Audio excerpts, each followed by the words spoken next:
kinds of people in this world. There's hammers and nails. You decide which one you want to be. You have to be willing to do whatever it takes to reach your goals with no fucking excuses.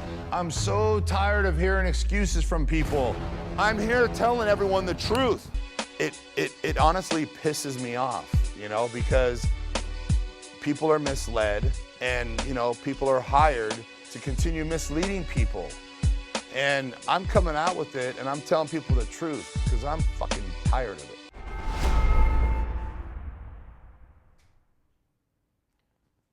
Welcome back to Live With, brought to you by Yamamoto Nutrition.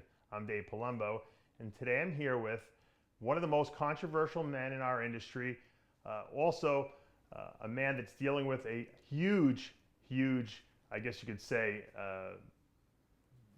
mind fuck, so to speak, that's going on in the bodybuilding world. The tape was released with some derogatory comments that he had made, you know, over 10 years ago.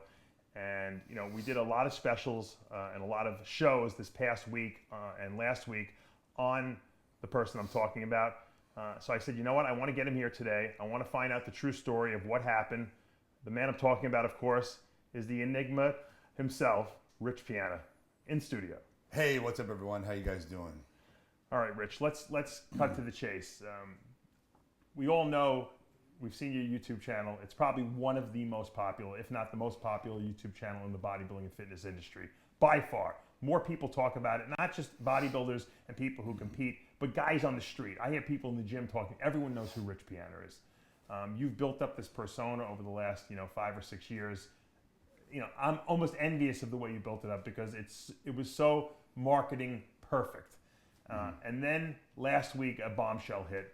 An ex of yours released a tape to a guy who's kind of become your nemesis, Mac Truck, who then released it on his YouTube channel of you having an argument with an ex and using some derogatory words. You used the N-word many times, describing someone that was in the video.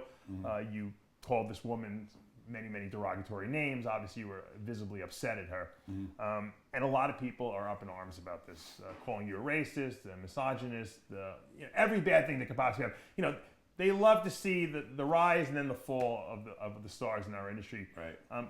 Talk to me a little bit, before we talk about exactly, what transpired recently, where did that tape come from? It was about 10 years ago, which I stated.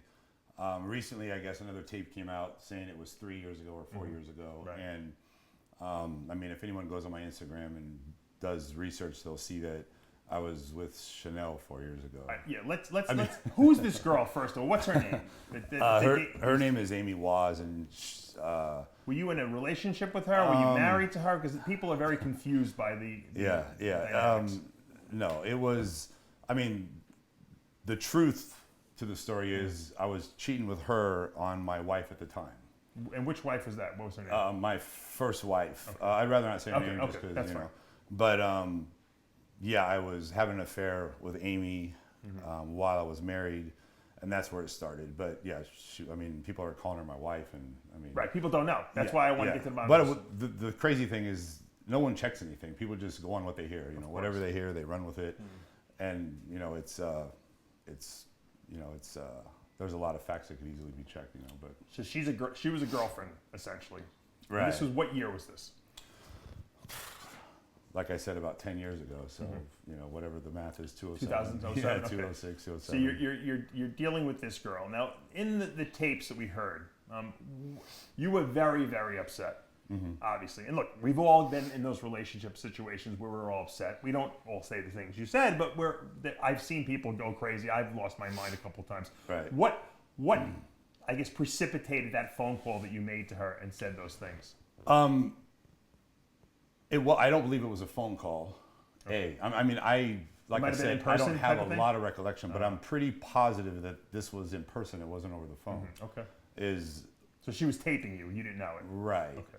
And the reason I would never say anything on a voicemail, Sure. that just doesn't make any sense, right? Right. So it definitely wasn't a voicemail. I think the reason for that maybe cut out the other person talking, so it just really They just put you in there, and they Right. repeated it a couple times. yeah. It was not. There was some funny things going on with everything to do. But with you it. said what you But- said. So what got Exactly. you that? I guess enraged. Well, basically, I found out she was cheating on me with an ex-boyfriend, and he was a black man, and so I was so enraged that I was saying whatever I could to just make her feel like shit for what she did to me, because I felt like shit, So I was just, I basically lost my mind, which I've done numerous times in my life, not saying that word, but saying a lot of other words, I mean, I've had arguments with girlfriends. I'm sure everyone has. I mean, it sounds like other people don't have these kinds of situations. No, that's but- I mean, look, I'm sure if another guy caught his girlfriend cheating, he'd call her whore. I think that's Yeah. probably Yeah, something and that's acceptable. I think the public would accept that word, even though it's disrespectful. Right. We could see that coming out of your mouth. Obviously, the N word is not something that we want to see come out of Rich Piana, because Rich Piana loves everyone. That's what we want to believe. Yeah, and I do, honestly. I mean, I've changed tremendously in my life, just period, from 10 years ago. And from 20 years ago, I mean, if people want to keep digging, into my life and contact people from 20 years ago, they're going to find out, Worse things, probably. criminal activities that I did, Right. and, all kinds of stuff. There's a lot of things in my past that I regret, and I've moved forward and, changed and became better. And that's primarily the reason why I enjoy motivating people and educating people and helping people in the industry that, I was brought up in and I love. So that's why I do this, because I've bettered myself, and I feel so much better about myself as a person that I want everyone else to, be able to make the same changes. Growing up, was that word used in your household? No, absolutely not. This is the crazy thing is growing up, most of my friends were black. I mean, people are going to be whatever. Yeah. But I was wearing BKs, I was wearing Right. Filas. People don't want to hear that you were friends with black people. I'm because just, that's, I know. I'm just saying. I'm just saying the truth, Yeah. and that's the truth. And Too Short, New Edition, all. I mean, this is what I listen to, and this is the music I was raised on, and this is where I came from. And the crazy thing is that I was raised in South Sac, where my mom lives. Okay. And I was raised mostly in South Sac, and then my senior year, I went to live with my dad, who's in LA, and he lives in a little town called La Crescenta. And La Crescenta is a primarily white school, pretty much, at least when I went there. And I showed up BKs, Fila. I like the Ready for the World hairdo, like curly in the front and longer in the back, and gold chain. And the kids hated me. I had a big speaker box in the back of my car, thumping the music. And, the first day of school, I got in a fight walking up the ramp just to go to school. Oh, really? Yes. Wow. One of the football players started shit with me because of the way I was dressed. Did you work out then? Oh, yeah, yeah. No, I handled the situation quite well. But yeah, I mean, it's crazy because I was, The new guy. in that situation. But I mean, I was different than everyone else because coming from South Sac, and then coming to La Crescenta, they were, polo shirts and jeans and Vans and, just totally different, But. Now, I know you have people that in your circle that are black people, and some white guys will use the N-word to address their black friends. Now, a lot of black guys that I've talked to said that that's unacceptable. What's your relationship in terms of how you address the people that are in your circle that are black? I mean, do you use that word? Oh, I know, absolutely not. Okay, never. So Never. that never comes into play. Never. Because I know that if I got upset with an ex-girlfriend, I would scream at her and probably yell some of the stuff you said, but I would never use the N-word because it's not really in my vocabulary. Right. It just wouldn't come to Right. mind. Because I always find that when people get agitated and or upset, what's in their subconscious kind of leaks out of them. And I think that's where people are having problems. They think that this is not an isolated incident. And since the second tape did appear, it would assume that that's not the first time you've said that word. I haven't listened to the second tape. I don't know if it's part of the first tape, honestly. So I don't know if it's part of the same thing or something different. I haven't listened to it to honestly know. But it's definitely not something I regularly use. And I've never used the word other than that particular situation. And I mean, at the time when it happened, I mean, if it was a Hispanic guy, you know, I'm not saying I wouldn't have said whatever, Right. you know, or if it was an Asian guy, I'm not saying I wouldn't have said whatever at the time, because when I lose my temper, I do some stupid fucking shit, Right. you know, and, you know, it's a problem I've had my whole life. As a kid, I had fucking temper problems, and, you know, I lose my mind. I'm not saying it's an excuse. Right. I'm Have just you ever saying done any anger management? that or when I anything lose like my that? mind, I lose my motherfucking mind, you know, and, you know, it's just, it's not an excuse. There is no excuse, but it's definitely not something that I've ever used or, you know, I mean, it doesn't, it's anyone that follows me or knows me, I think realizes that, you know, it just doesn't make any sense. Now, obviously, there's going to be black people in our bodybuilding fitness industry watching the show. They're going to see you at shows. Why don't you address them? Tell them, why should they forgive you for this, what they're seeing as almost like a knife in their chest. They feel like, here's a guy who is a role model to me, I looked up to, I wanted to emulate and be like, and then when I heard that, it kind of like, I don't want anything to do with him. Why should they forgive you and say, you know what, that's not who he really is. I can look up to this guy because he is a role model. I mean, it was 10 years ago. I mean, that was a long time ago, and it's definitely something that has never came out of my mouth since then. And we're not going to see another tape in like 2 years ago. You know, No. It's never. It's never came out of my mouth since, you know, that incident, and it's not something I ever use. And I mean, when I first heard it, I just like couldn't breathe. You know, I couldn't believe that was even coming out of my mouth, and I couldn't even. I was, you know, with Chanel, and I didn't even know what it was, where it came from. It didn't even make any sense to me. And my first thing was, that's not me. And then she's like, "That's your voice," and I couldn't even believe that that was actually me. You know, so I was asking her, I'm like, "Is there any way that someone could have took my voice?" And because I didn't know, and then I went and started watching the videos, and then I saw a video, and I was like, "Oh!" And then I remember the situation. I remember the incident. Right. You know, I didn't recall saying that, but I remember the incident. Right. You know what happened, obviously. Right. I mean, and I'm not trying to defend you or anything like that or make an excuse for you, but I try to think back and think, did I ever say anything that I probably would regret? Because I'm saying to myself, what if something came back from my past that I didn't know was tape recorded? In a moment of rage that I was, you know, arguing with whether a girlfriend or a guy or my dad or who knows. I'm saying, I wonder what people would think if some of the things that I said, and I don't even remember what I might have said, came up. And I think that your worst nightmare is really what happens here. Yeah. Something popped up that you didn't remember doing, Right. but you did do, Right. and it was so long ago, and you forgot, maybe blocked it out purposely in your mind, mentally. Right. So how do you deal with that? How do we get people to get past this? You know, are you sorry that was said? I'm incredibly sorry. I apologize, and I meant every word I said. I mean, it's like I said, I feel terrible, you know, and I can't even imagine going to expos and, you know, all my friends, you know, that I've known so long and became close to.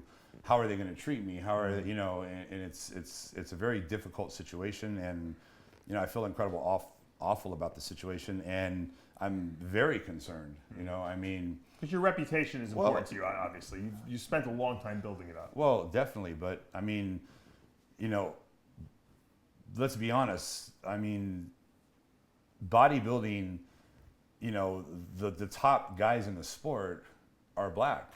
You know, the top guys. It's always been that way from day one.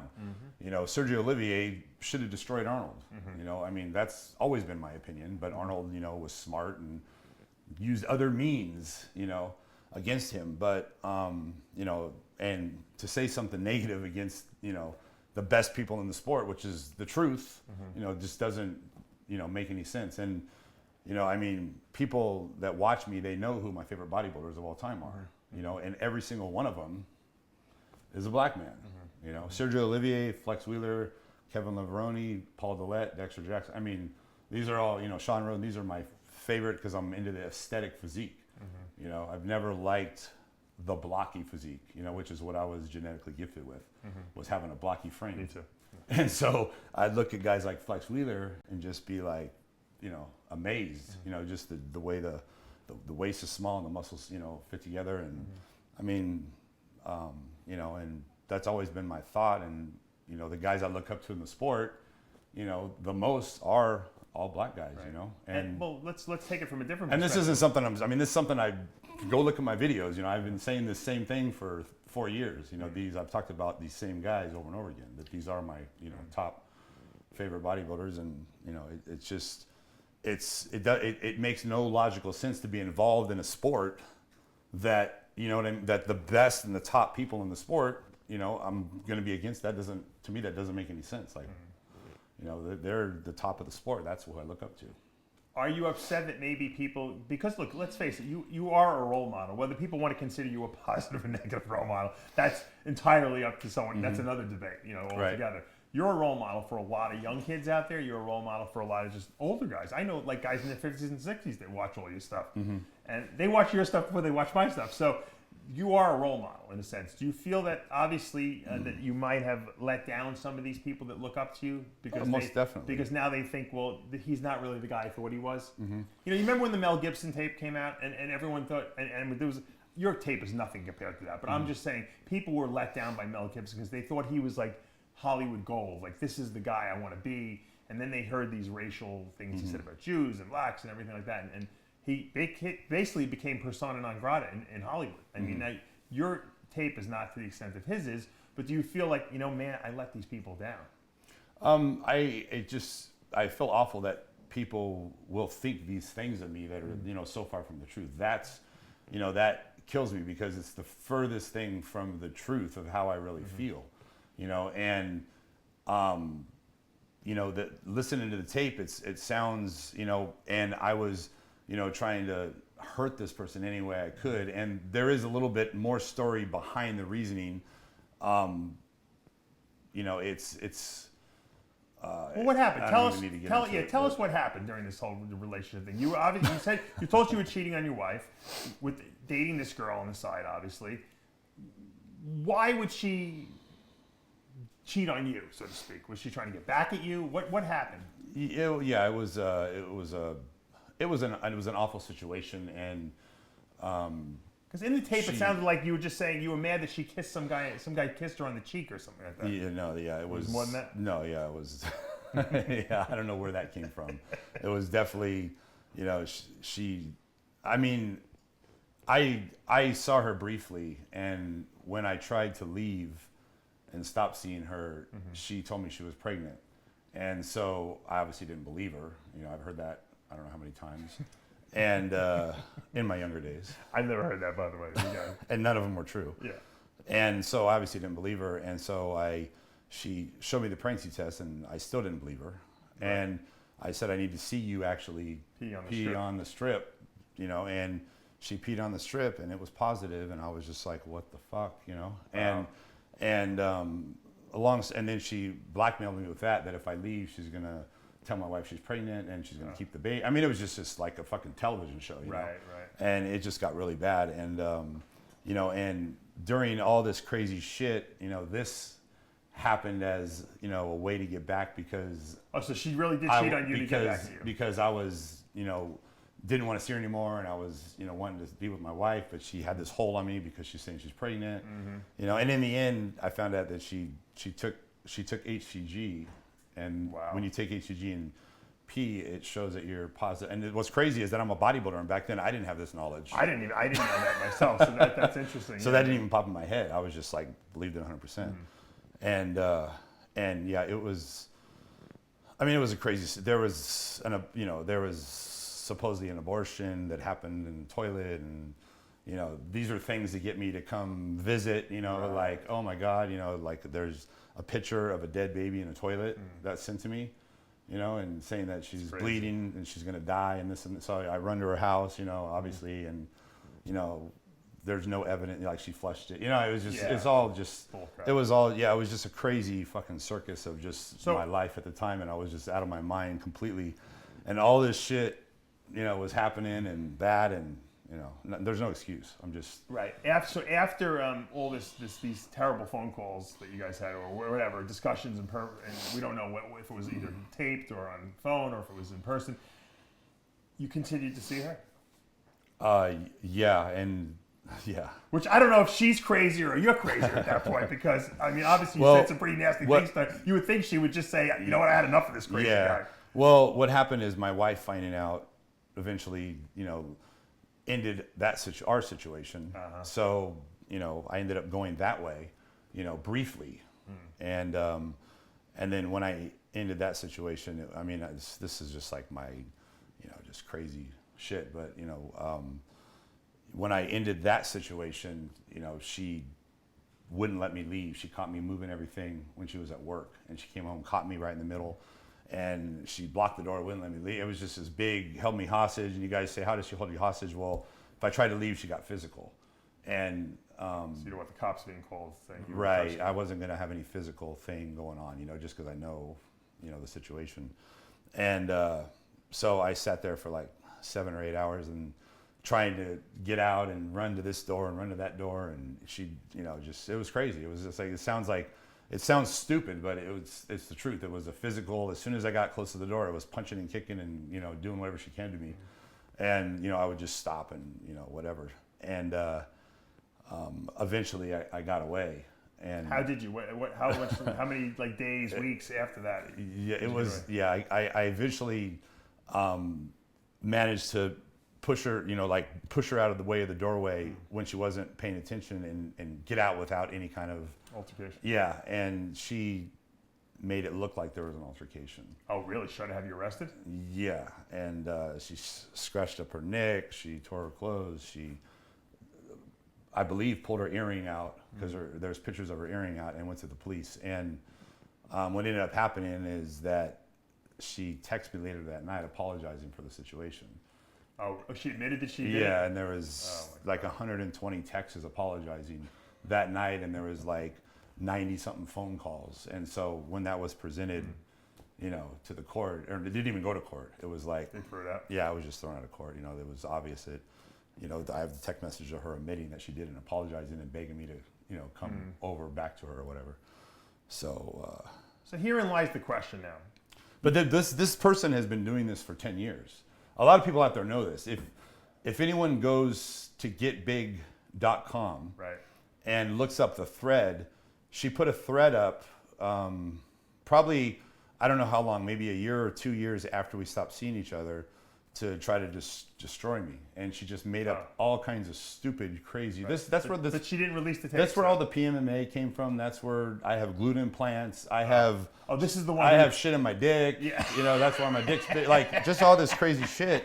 And I mean, it's just like all this stuff that's out there came from her. Okay. She's the one who said you had some kind of like synthetic stuff put in your arms. Yeah. Was that true, by the way? Yeah. Well, I put I had a bicep tear, so I have PMMA in this arm, gotcha, which you can probably see. Yeah, I can see the little defect there, but yeah. Yeah. But that was it, and she claimed I put it everywhere. You know, right. I put it in every body part, and that's where all that came from. You didn't put it in every body No. part. Okay, No. I'm actually was concerned about this because I'm glad I didn't, because this, you know, as you can see, it's, you know, not too whatever. Slumping a little bit, yeah. But anyway, yeah. So. So why now? Why would she release the tapes now? If she had these tapes all along, how come they were not released online 5 years ago, 6 years ago, 7 years ago, when she first started causing all this problem? Well, there's a blog up that my ex-wife put up that I was cheating on with her. She put the blog up. Basically, the girlfriend did, or the wife? No, your wife did. my ex-wife put a blog up about her, outing her. Okay. And showing all her felonies and all her DUIs and all, you know, so your breaking wife, and entering. Who you cheated on, actually came to your defense. In a sense. Well, she was obviously they knew each other. They were friends, so it was just kind of it wasn't a very good situation at all. And that person befriended her to get to me and get in. It was just this whole scandalous, crazy fucking But you know, but I ended up obviously, you know, I ended up falling for shit and, you know, doing stupid shit that was some stupid shit I did 10 years ago that I haven't repeated. Right. You know, that was, if anyone watches the movie Fatal Attraction, that movie should fucking set you straight. Really? That's what it was like? Yeah, I mean, you watch that movie, that should set you straight, and that's what my life, you know, was about. And so if we interviewed your ex-wife, which she would say you're not a racist? Oh, definitely. If you interview any of my exes, and you know, the thing she came out recently and said this was 4 years ago. And everyone believes whatever anyone says. People just believe it. The girl who released the tape? Yeah. Okay. And if anyone goes on getbig.com, they'll see that article she wrote. The first thing she did against me was, you know, 8-9 years ago. on Get Big, and she just, I mean, she wrote literally, the thread is like 300 pages. I'm sure. Just on this, just on her letter. Right. Everyone, I mean, it was. Well, people want to believe this stuff. That's It was, Don't you I mean- understand? People like to believe sensationalistic craziness because it's like exciting. It's like the Kardashians. You know, we want Right. to know what the drama is that's going on with Rich Piana. My question is, why didn't these tapes come out then? This seems like this was the biggest bonanza she could possibly hit you with, and she held these tapes. Well, no, there's more tapes supposedly. Right. Yeah, I'm getting. There's a middle person that's trying to blackmail me. Oh, really? If it's to not have her put more tapes. Did you know that these? You might not have known what was on the tapes, but did you know there was going to be tapes released? No, I have no idea. How did Mac Truck, who obviously is a person who's no longer a friend of yours, we saw the tapes with the whole scuttle you guys had at the LA Fit Expo earlier in the year, and he obviously has been receiving these tapes and putting them up, you know, for whatever reason. Well, she just contacts anyone that she thinks will go against me or is already against me. Right. And so the people that have done videos on me, she's contacted all those people. There's probably 50, 60, 70 videos that have been done on this incident. And she's already contacted all those people to give them more information and get them to make more Not videos. me. I didn't get any. But do you think there's worse videos out there that might come out? Well, the two videos I'm threatened with, I'll just say it because they might come out. Yeah, you might as well. But the videos I was threatened with yesterday is a video of me doing a steroid deal. Okay, which would make you probably more popular. Which is something I'm not going to deny. I mean, anyone that uses steroids has sold steroids sometime or helped a friend out or whatever. In the past, yeah. You know, and 10 years ago. And the other videotape was I overdosed on GHB. I was naked on the bed on all fours, and I was throwing up viciously for like 15 minutes. And she videotaped this. This is Did you know? No, I don't know this. I was messed up on GHB throwing up. But, Yeah, but it's so what weird kind of person videotapes you when you're dying? Right, but usually, you know, Instead of helping you. afterwards, the person would say, "Look at how foolish you looked," and show you the video. That, So you didn't even know. no. If there is a video, I never knew about it. This is just a text I got yesterday. Oh, okay. From a middle person. And what do they want? You Are know, they asking you for money? What are they asking you for to not release these things? you know, whatever. You know, Well, what's whatever? I mean, do they want money? That's the they don't. question. No, they don't want money. Yeah, they want like apology and then taking the blog down. And the blog has nothing to do with me. The blog is my ex-wife's, and it even says on the blog. She's mad that your ex-wife put up this blog discrediting her. Is that what you're saying? Yeah, but the blog was put up about, I would want to say 4 or 5 years ago. I mean, the date's on it. It's easy to find, you know. Is there any potentially more racist type of No. stuff that they have on you? I mean, I'm going to say no, definitely not. Okay. But like I said, when this came out, I was unaware that those words even came out of my mouth. The weird thing is I can't figure out why she waited so long to release these tapes. Maybe she came across it cleaning and found an old phone, and yeah. I mean, possibly, I don't know. I mean, I've done that. I've came across old phones and looked at the pictures and was like, oh shit, like look at this, and from like 5-6 years ago. You know, look, I did things in my past. I'm not, I sold steroids, whatever, and I always say to myself, I'm glad it came out. I'm glad I did the jail time. It's kind of out. I'm done. There's nothing left that anyone can come out with it that I did. I just know that.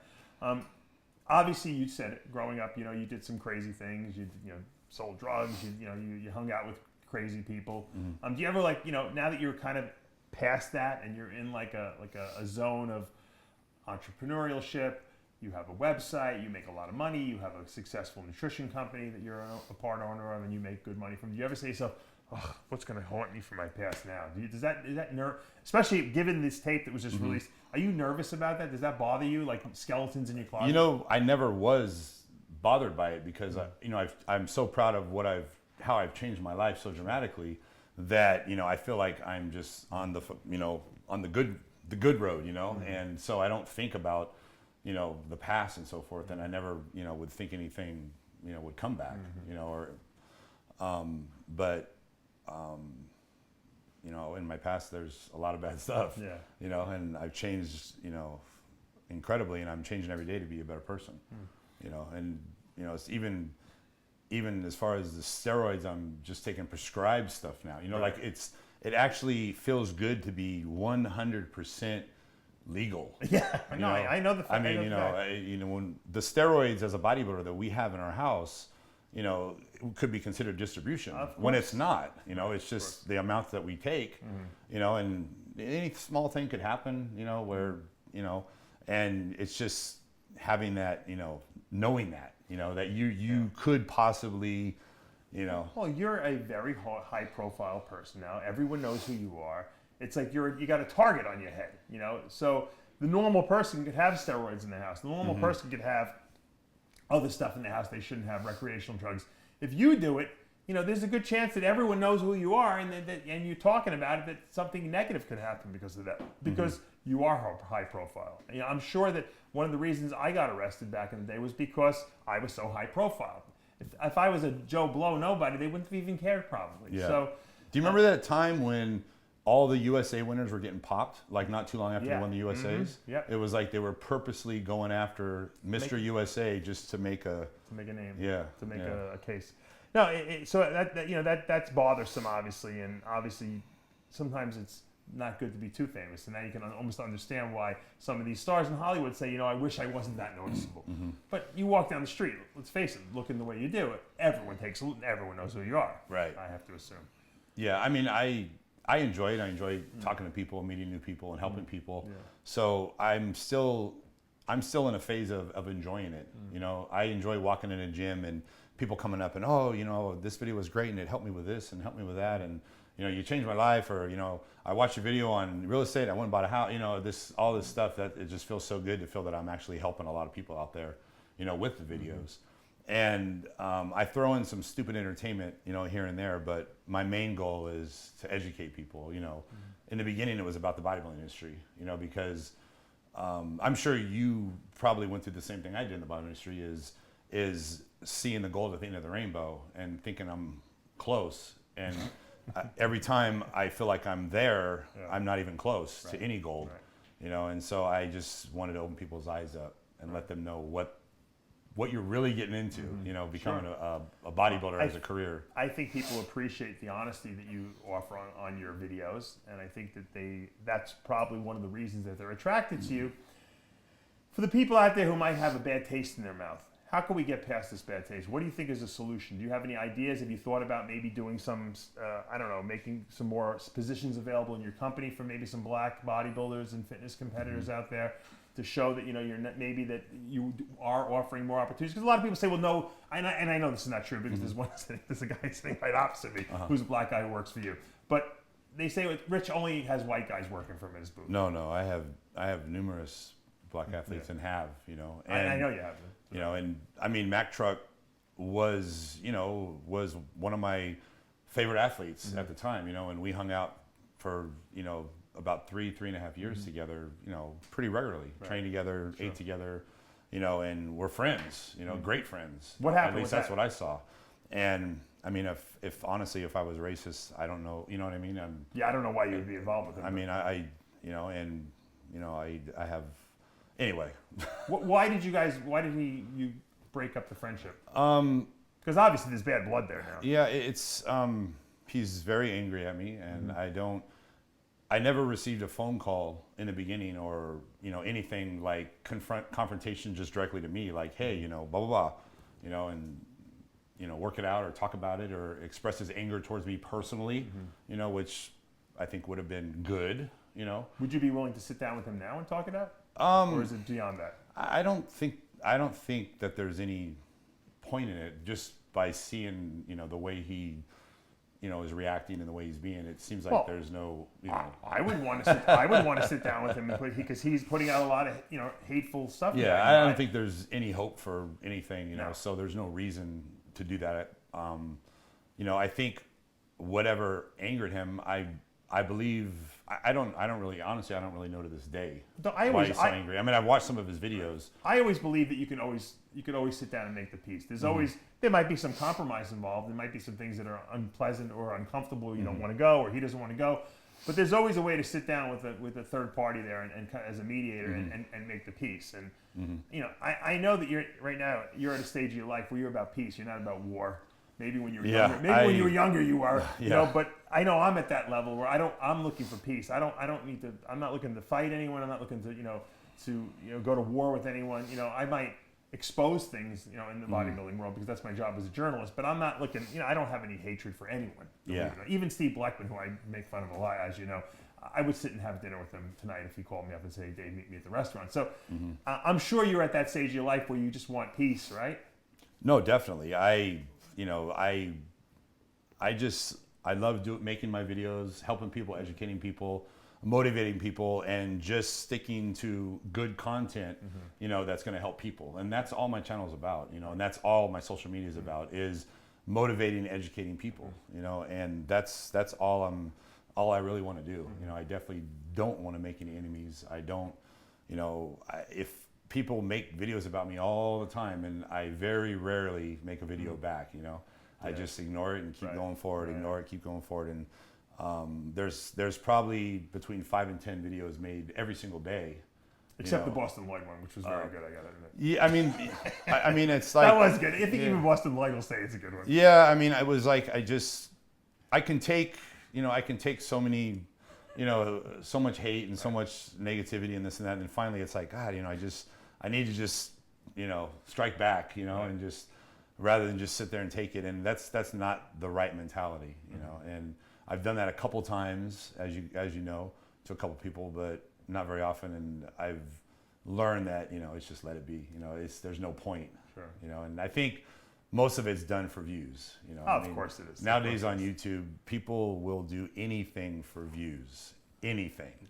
And that's just mind-boggling. I mean, there's some things that I know that I'm not going to, you know, be a tattletale and say whatever, but some of the things that have been done just to get views is just, it's unbelievable. And the money YouTube is paying isn't really worth, I mean, I'm just being honest. What do you make from YouTube a month?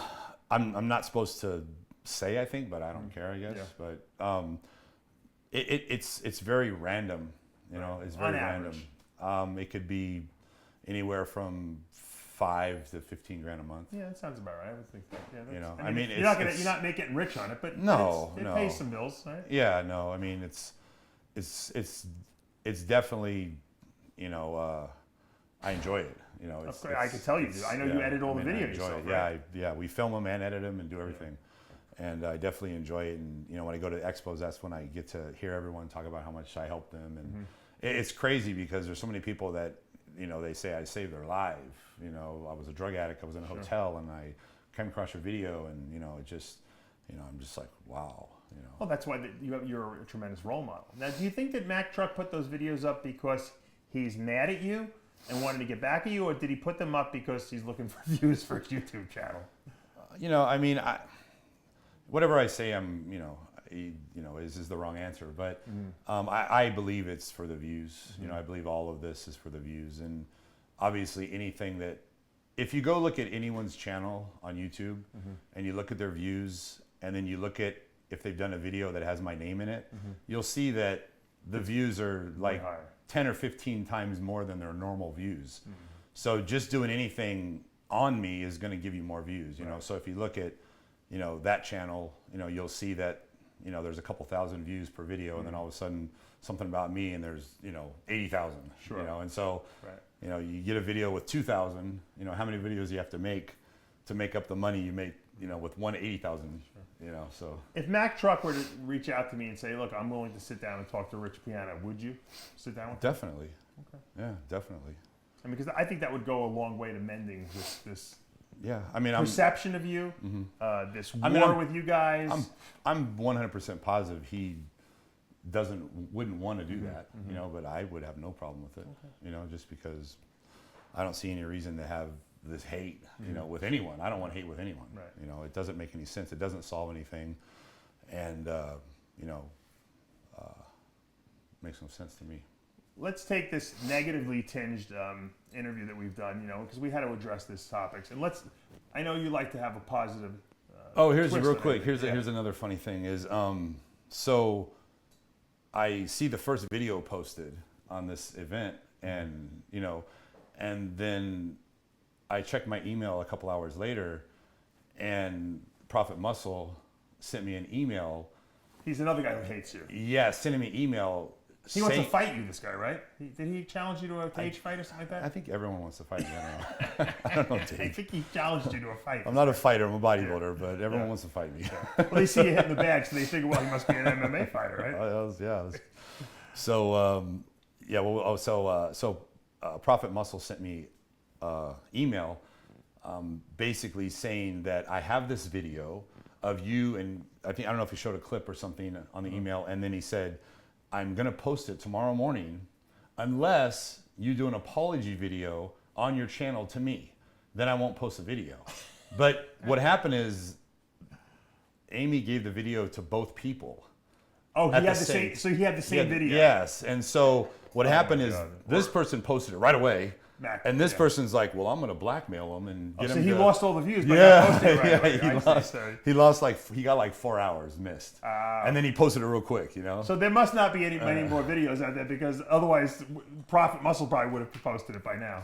Yeah, I mean, I don't know. I mean, she's even posted videos of us having sex. Oh, I didn't know that, really? I mean, what female? John, do you have any of those videos in your porn sex stash over there? What female is gonna want to post videos on YouTube having sex with a boyfriend from 10 years ago? Right. I mean, that's just... Especially, usually the girl wouldn't want to show that. Right. You know, maybe the guy might show. I don't know what gratification she got compared to... Yeah. Unbelievable. Well, Rich, let's end the interview on a positive note. I want you to look into the camera. I want you to tell people, you know, how you feel about the situation, you know, if you're sorry or not, and then give us a positive message to take us out of this interview, because you always seem to end your videos on a very positive note. Mm-hmm. I mean, you know, what I really want to say is I apologize to everyone out there, and I feel bad that anyone had to hear that come out of my mouth. And I'm all about all of us sticking together and being a team and being in this together. And if anyone goes on my Instagram and looks, you'll see that's one of my most common used hashtags is we're all in this together like a big family. And that's how I honestly feel about the fitness industry, is that we all should be together. And I think everyone out there that has met me in person would not have anything bad to say about me, is my assumption. And going on that, I'd just like to say that, you know, hopefully what happened 10 years ago isn't going to affect the person I am today. And I realize that what I did was awful and terrible, and it, you know, hasn't came out of my mouth since. And I just want to apologize and hope everyone has a great day. And hopefully you guys will realize that that's definitely not the person I am. Well, that's going to take us to the end of another episode of Live With. I hope you guys enjoyed this episode. I hope you guys understand that, you know, we all make mistakes in life, and we all deserve to be forgiven. Rich did this a number of years ago. He obviously has shown a lot of remorse. I, you know, was a little taken aback when I first heard it, but I think that he deserves the apology, and I think he deserves the ability to, you know, to rejuvenate his reputation. And I think he does a lot of positive things on his YouTube channel. He's got a lot of subscribers who believe in him. And once again, we all have skeletons in our closet. We've all done things in the past we're ashamed of. I personally forgive Rich, and I hope you guys will too. Until next time, I'm Dave Palumbo with RXMuscle.com.